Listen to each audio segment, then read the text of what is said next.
pourquoi ce choix d'acteur dans le rôle de Severus Rogue est une catastrophe. Même si Rogue est censé avoir moins de 40 ans, il a l'air plus âgé dû au poids difficile de son vécu qui se manifeste sur son physique. Pendant ce temps, Papa Isidou a un visage parfaitement lisse, beau gosse et pimpant. Je ne suis même pas certain qu'il est capable de ne serait-ce que froncer les sourcils. C'était la réflexion que je m'étais faite avec Bella Ramsey en Ellie. Un Severus Rogue a pris le soin de se faire une petite coupe en dreadlocks avant de donner des cours. Alors comme d'hab, les producteurs jouent les vierges effarouchées en faisant croire qu'ils sont surpris du mécontentement des fans, mais à quoi ils s'attendaient quand l'argument numéro 2 de l'existence même de ce reboot, après le pognon, était censé être la fidélité au livre, pour finalement choisir un acteur qui est l'inverse exact de ce qui est décrit dans ces derniers, tandis que son physique apporte réellement quelque chose à l'histoire. Pendant ce temps, ce choix d'acteur laissera des sous-entendus qui n'ont absolument aucun rapport avec l'œuvre initiale, comme le fait que James Potter était un gros racelard. Votre père était un salaud! Il était choisi selon moi pour compenser la trop grande blancheur du casting, j'insiste, pas nécessaire. Par exemple, le fait qu'Hagrid soit incarné par un acteur noir aurait été beaucoup moins choquant. Et surtout pour décrocher le légendaire ouin ouin, je subis des attaques racistes suite à mon casting,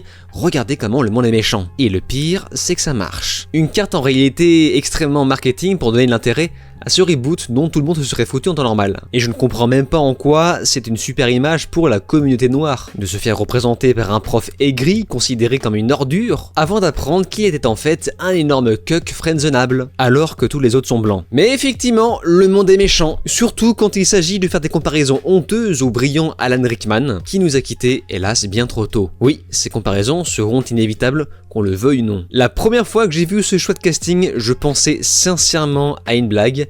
Bien maintenant, j'ai l'impression de voir cette farce prendre vie.